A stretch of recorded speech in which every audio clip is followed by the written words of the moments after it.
I need to tell you about the stupidest thing I've ever done. The thing that destroyed my marriage and made me question everything I thought I knew about trust and love and honesty. But to understand why I did it, you need to understand where my head was at. You need to understand the paranoia, the suspicion, the desperate need to know the truth, even if it destroyed me. My name is Claire and I've been married to Daniel for 6 years. We met when I was 26 and he was 20. I was working as a marketing coordinator and he was a graphic designer at the same company. We started as work friends. Then it became more. He was creative, funny, easy to talk to. We just clicked in a way I'd never experienced before. We dated for 2 years before getting engaged. The proposal was perfect. Exactly what I would have wanted. He designed this whole scavenger hunt around the city with clues related to our relationship. The final clue led me to the restaurant where we had our first date and he was there waiting with a ring. I cried. I said yes. And I thought I was the luckiest woman alive. Our wedding was small and intimate, just close family and friends. We honeymooned in Greece, and it was magical. Everything about our early marriage was exactly what I dreamed of. We bought a condo together, adopted a dog, built a life. We had our routines, our inside jokes, our shared dreams. I thought we were solid. But about a year ago, things started to change. Small things at first. Daniel became more distant. He was always on his phone, but would quickly put it away when I came near. He started working late more often. He'd come home and go straight to shower before even saying hello properly. His passwords on everything suddenly changed when they'd always been the same for years. I tried to talk to him about it, ask if everything was okay, if something was bothering him. He always said he was just stressed about work, that they had some big projects going on. He'd reassure me that everything was fine between us, that he loved me, that I was imagining things, but I wasn't imagining things. A woman knows when something is off. I could feel him pulling away even though he was right there next to me. We still had dinner together, still watched TV together, still slept in the same bed, but there was this distance between us that hadn't been there before. Our intimate life changed to, we went from being affectionate and connected to feeling like roommates. He'd claim he was tired or stressed. There was always an excuse. And when we did have those moments together, he seemed distracted, like his mind was somewhere else. I started paying more attention to the details. I noticed he was dressing nicer for work, new cologne. He was going to the gym more regularly, really focused on his appearance in a way he hadn't been before. His phone was always face down on every surface. He'd take it to the bathroom with him. He'd step outside to take calls. My friends told me I was being paranoid. My sister said all marriages go through phases where you feel disconnected and it doesn't mean anything. But my gut was screaming at me that something was wrong. I did things I'm not proud of. I tried to look at his phone when he was in the shower, but he'd changed the password.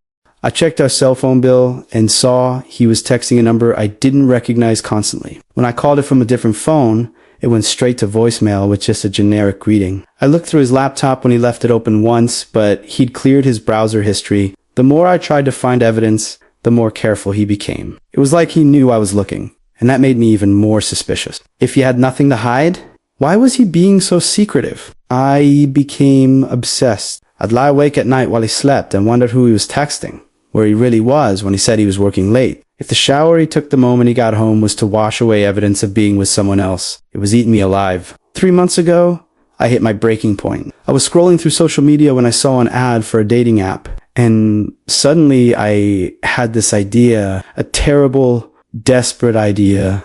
What if I created a fake profile and saw if Daniel was on there? If he was actively looking to cheat, or already cheating? Maybe he'd have a profile, and if he did, maybe he'd message the fake me and I'd finally have proof. I knew it was wrong. I knew it was a violation of trust. But in my mind, if he was innocent, he wouldn't be on a dating app anyway. So what was the harm in checking? That's how I rationalized it to myself. I downloaded the app and created a profile. I used photos of a woman I found online, someone who looked nothing like me. Blonde, where I'm brunette, taller, different style. I made up a name. Jessica. I said I was 32, worked in real estate, recently single, and not looking for anything serious. I set my preferences and started swiping. My heart was pounding. Part of me hoped I wouldn't find him. That would mean I was wrong, that I was being paranoid, that our marriage was fine, and I was just going crazy. But another part of me needed to know the truth, whatever it was. It took me about 20 minutes of swiping before I saw his profile. And when I did, I felt like I'd been punched in the stomach. There he was, my husband, on a dating app. His profile said he was 34, a graphic designer, and looking to meet new people. The photos were recent. One was from a few months ago that I'd taken of him at a coffee shop. Another was a selfie I didn't recognize. His bio was casual, friendly, nothing too aggressive, but he was definitely presenting himself as available. I sat there staring at my phone for I don't know how long. Part of me had expected this, but seeing it was different. It made it hell. My husband was on a dating app. My husband was looking to meet other women. I swiped right on him with my fake profile. We matched immediately. My hands were shaking as I waited to see if he'd message me. Minutes felt like hours. And then a notification popped up. Daniel had messaged Jessica. The message said, "Hey Jessica, how's your evening going?" It was so casual, so normal. Like this was something he did all the time. Like messaging women who weren't his wife was just a regular Tuesday night activity. I wanted to throw my phone across the room. I wanted to march into the living room where he was watching TV and confront him right then. But I forced myself to stay calm. I needed to see how far he'd go. I needed to collect evidence. So I responded as Jessica, "Not bad, just relaxing after a long day. How about you?" He wrote back quickly, "Same. Work was crazy today. I could use a drink, honestly." We chatted back and forth for about an hour that first night. Just small talk, getting to know each other questions. He asked what I did for work, what my hobbies were, what I was looking for. I kept my answers vague but friendly.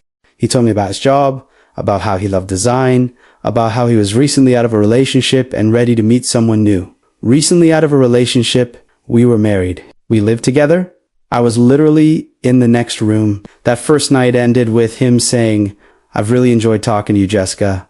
Would love to continue this conversation sometime." Maybe over that drink I mentioned, I told him I'd like that, and we said goodnight. I barely slept that night. I lay next to my husband, who had no idea I knew he was messaging another woman, and I felt sick. Every time he shifted in his sleep, every time he breathed, I felt this wave of anger and hurt wash over me. Over the next few weeks, Daniel and Jessica's relationship developed. We messaged every day. He'd text her in the morning, during his lunch break, in the evening. Sometimes, when he was sitting right next to me on the couch, I'd see him smiling at his phone, and I knew he was talking to her. To me, to the fake version of me, the conversations got more personal. He told Jessica about his hopes and dreams, about how his last relationship had fallen apart because they'd grown distant, about how he wanted to find someone who really understood him, about how he felt like he'd been living on autopilot and was ready to really feel alive again. It was devastating hearing him say these things to a stranger when he wouldn't say them to me. When I tried to have deep conversations with him, he'd brush me off or change the subject. But with Jessica, he opened up completely. He started complimenting her, telling her she seemed special, that he felt a real connection, that he couldn't wait to meet her in person. And Jessica played along. She flirted back. She told him she felt the same way. She agreed that they should meet up soon. I was building my case. Every message was another piece of evidence. Every flirtation was another nail in the coffin of our marriage. I took screenshots of everything and saved them to a cloud drive. But there was this small voice in the back of my head asking what I was doing. Was I trying to catch him cheating, or was I trying to make him cheat? If he'd never acted on these feelings without Jessica's encouragement, was I creating a situation that wouldn't have happened otherwise? I pushed those thoughts away. He was the one who made the profile. He was the one who matched with her. He was the one choosing to message another woman while married to me. I was just exposing what was already there. After 3 weeks of messaging, Daniel suggested they meet for coffee. Jessica agreed. They set a date and time. Saturday afternoon at a coffee shop downtown. Neutral territory, public place, casual first meeting. I spent the days leading up to it planning exactly how I'd confront him. I'd show up as myself, not as Jessica. I'd walk into that coffee shop and watch his face when he realized he'd been caught. I'd present all the evidence I'd collected and demand answers. It would be dramatic and terrible, but at least I'd finally know the truth. Saturday morning, Daniel told me he had to go into the office for a few hours to work on a project. I said okay, kissed him goodbye, and watched him leave. Then I got ready for my own mission. I dressed carefully, wanted to look good, wanted him to see what he was risking. I practiced what I'd say. I rehearsed the confrontation in my head a dozen different ways. I got to the coffee shop 15 minutes early and sat in my car watching the entrance. My heart was racing. I felt sick with anxiety and anger and this weird sense of vindication. I was right. I knew something was wrong. And now I was about to prove it. At exactly 2 o'clock, I saw Daniel walk up to the coffee shop. He was wearing the blue shirt I'd bought him for his birthday. He'd styled his hair.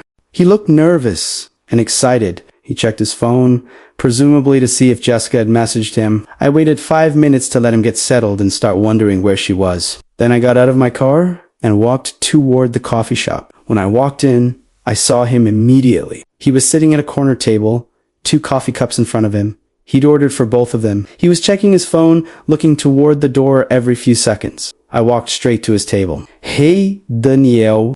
He looked up, and the expression on his face was shock. Pure shock. "Clyde, what are you doing here?" I could ask you the same thing. "Waiting for someone. I'm meeting a friend." "Really? What's her name?"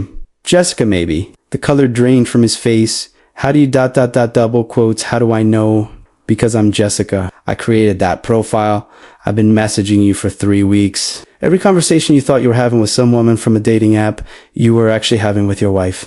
I pulled out my phone and showed him screenshots of their entire conversation. I have all of it. Every message, every flirtation, every plan to meet up. I know everything. He stared at the screenshots, and then at me, and then back at the screenshots. And then he did something I didn't expect. He laughed. Not a happy laugh. A bitter, disbelieving laugh. "You catfished me," he said. "You created a fake profile to trap me. You're on a dating app while married to me. I think I had a right to know if my husband was cheating. And you think this is how you find that out? By lying and manipulating and playing games. Don't turn this around on me. You're the one who made a profile. You're the one who matched with her. You're the one who agreed to meet up. You were going to cheat on me." "No, Claire. I wasn't. You literally agreed to meet her today. We're at the meeting right now." He looked at me with an expression I couldn't quite read. "I know you're Jessica. I've known since the second message." I felt like the floor dropped out from under me. "What? I know you catfished me." I figured it out almost immediately. "That's impossible. How could you have known?" "Because I know you." The way Jessica wrote, the phrases she used, the things she was interested in, it all sounded like you're trying to sound like someone else. And then there were little details that gave it away. She mentioned a movie that we'd just watched together. She made a reference to something from an article you'd showed me. You were being me, pretending to be someone else, pretending to be interested in me. I couldn't speak. This wasn't how this was supposed to go. So once I realized it was you, Daniel continued, I decided to play along. I wanted to see how far you'd take it, how elaborate your scheme was. If you'd actually show up here today, you knew the entire time. Not the entire time, but yes, for most of it. So those messages, those conversations, you saying you wanted to meet someone new, that your relationship had fallen apart, all of that was fake. Was yours fake? Was Jessica real? You were lying to me to catch me lying. I just lied better. I sat down across from him, my legs suddenly unable to hold me up. This doesn't make sense. If you knew it was me, why did you keep talking to her? Why agree to meet up? Because I wanted to see if my wife trusted me so little that she'd create an elaborate fake persona to test me. Turns out she did. You're still the one who made a dating profile. Did I? He pulled out his phone and opened the dating app, showed me his profile. The account creation date was 3 months ago, the exact same time I'd created mine. "You made your profile to catfish me," he said. "I made mine because I saw the app downloaded on your phone and wanted to know what you were doing. I found your Jessica profile. I recognized the photos you'd used because I saw them in your browser history when I borrowed your laptop. So I made a profile and I waited to see if you'd find me." So this whole thing, the entire 3 weeks of conversation, that was you knowing it was me and me thinking you didn't know. Basically, yes, I didn't know what to feel. Anger, embarrassment, confusion, all of it mixed together into this horrible knot in my stomach. "Why didn't you just ask me about it?" I said. "Why play along?" I could ask you the same thing. Why didn't you talk to me about whatever you thought I was doing? Why create this whole elaborate test instead of just having a conversation? Because you were pulling away. You were distant and secretive, and I thought you were cheating. I wasn't cheating. I was dealing with my own stuff, and I didn't know how to talk to you about it. What stuff? Daniel was quiet for a long moment. I've been depressed, really depressed, for about a year now. I didn't want to burden you with it. I know you've been stressed at work and dealing with your dad's health issues. I thought I could handle it on my own, so you just shut me out instead. I didn't know what else to do. Every time you asked if I was okay, I wanted to tell you the truth, but I didn't want you to see me as weak or broken. So I said I was fine, and I pulled back. because pretending to be fine was exhausting. And that's why you were distant. Why you changed your passwords and were secretive with your phone. I was looking up therapy options and information about depression. I didn't want you to see it and worry. I was trying to protect you by lying to me, like you lied to me by creating a fake dating profile. We sat there in that coffee shop, 2 cups of coffee growing cold between us, and I realized we'd both betrayed each other. Not with cheating, but with dishonesty, with tests and traps instead of trust, with assumptions instead of conversations. This is so messed up, I said finally. Yeah, it really is. We catfished each other. We did. What does that say about our marriage? Daniel looked at me with sad eyes. That we stopped trusting each other, that we stopped communicating, that we both chose games over honesty. I thought you were cheating on me. I thought you were planning to cheat on me. When I saw that dating profile, I thought you were looking for a way out. I wasn't. I was just trying to see if you were. And I was trying to see what you were up to. We sat in silence for a minute. Around us, the coffee shop buzzed with normal Saturday afternoon activity. People on laptops, friends catching up, actual real first dates happening. And here we were, a married couple who'd spent 3 weeks catfishing each other. So now what? I asked. I don't know. You tell me. You're the one who orchestrated this whole confrontation. It didn't exactly go how I planned. I bet are we going to be okay? Daniel was quiet. I don't know, Claire. We just proved that neither of us trusts the other. That we'd both rather play detective than have an honest conversation. That's not a great foundation. We could go to therapy. We probably should have gone to therapy months ago instead of creating fake dating profiles. He wasn't wrong. I'm sorry, I said.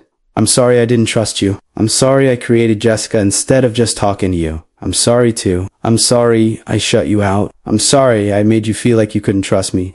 And I'm sorry I made a profile and played along with your cat instead of just confronting you about it. We're both terrible at communication, spectacularly terrible. A small smile almost formed on my face, but then I remembered where we were and why. What do we do now? I think we need some time apart to figure out if we can come back from this. Because right now, I don't know if we can. Those words hit me hard. You want to separate. I think we need space to really think about what we want, because this, he gestured between us. This isn't healthy. This isn't how people who love each other behave. I felt tears forming, but I refused to cry in this coffee shop. Okay? We left separately. I went to my sister's house and told her everything. She listened without judgment, which I appreciated, and let me stay in her guest room. Daniel and I spent 2 weeks apart. 2 weeks where we both had a lot of time to think about what we'd done, about the lies we'd told each other, about the trust we'd broken. We started therapy, both individual and couples. My therapist helped me understand why I'd felt the need to test Daniel instead of talking to him. She pointed out patterns in my past relationships where I'd looked for proof of betrayal instead of trusting until given a reason not to. Daniel started a treatment for his depression. He admitted that he'd been struggling for longer than a year, but had been too proud to get help. He'd thought he could power through it alone. In couples therapy, we talked about everything. The distance that had grown between us, the assumptions we'd made, the elaborate scheme we'd both participated in. Our therapist didn't sugarcoat it. She told us we'd both violated the fundamental trust that marriage requires. Testing your partner, she said, shows that the trust is already broken. You don't test someone you trust. And Daniel, keeping your struggles secret and playing along with her test shows you didn't trust her either. You both need to decide if you want to rebuild that trust or if too much damage has been done. It's been 4 months since the coffee shop confrontation. Daniel and I are still in therapy. We moved back in together after a month apart, but we're taking things slowly. We're learning how to actually communicate instead of making assumptions. We're learning to be vulnerable with each other even when it's uncomfortable. Are we okay? I don't know yet. Some days are good. We have conversations that feel real and honest. Other days, I catch myself wondering if he's being completely truthful or if there are still secrets. And I hate that I wonder that. I hate that I ruined my own trust by creating Jessica. The worst part is knowing that I created the very situation I was afraid of. By not trusting Daniel, by testing him, I pushed us to the brink of divorce. If I'd just talked to him in the first place, if I'd asked him directly what was going on, maybe we could have avoided all of this. But I also know Daniel shares the blame. He shut me out, Chi. He hid his depression. He made a dating profile and played along with an elaborate catfishing scheme instead of confronting me about what I was doing. We both chose games over honesty. We both chose to test each other. instead of trust each other. And now we're both dealing with the consequences. I deleted all the dating apps, so Donio. We changed our phone passcodes and shared them with each other. We have a rule now that if something is bothering us, we bring it up immediately instead of letting it fester. But rules and agreements don't automatically rebuild trust. That takes time. And I don't know if we have enough of it. Sometimes I look at my husband and wonder who he really is. If the man I'm married is the same man who created a dating profile and spent 3 weeks pretending to fall for a fake woman just to see what I'd do. If I'm the same woman he married, or if I became someone suspicious and manipulative without realizing it, the truth is we both changed. We both became people who tested instead of trusted. And I don't know if we can find our way back to who we were before. What I do know is that catfishing your own spouse is never the answer. If you're suspicious, if you think something is wrong, talk about it. Have the hard conversation. Don't create elaborate schemes to trap them. Because even if you're right about them cheating, you've still violated the trust in a way that might be impossible to repair. And if you're wrong, like I was, then you've destroyed something that might have been saved with honest communication. I thought I was so clever. I thought I was catching my husband in the act. Instead, I caught myself in a trap of my own making. And now, we're both trying to figure out if we can escape it together or if we're better off apart. So I want to ask you, because I genuinely don't know the answer. If you suspect your partner is cheating, is it ever okay to test them? To create fake profiles or scenarios to see what they'll do? Or is that already a betrayal of trust that destroys the relationship regardless of what you find? And if your partner tested you and you knew they were testing you, would you confront them or would you play along to see how far they'd take it? Because Daniel knew, and let me dig myself deeper and deeper, is that revenge? Is that justified? Or is that just another betrayal on top of mine? I really want to know what you think, because I'm still trying to figure out if what we did to each other is something we can come back from, or if we've broken something that can't be fixed.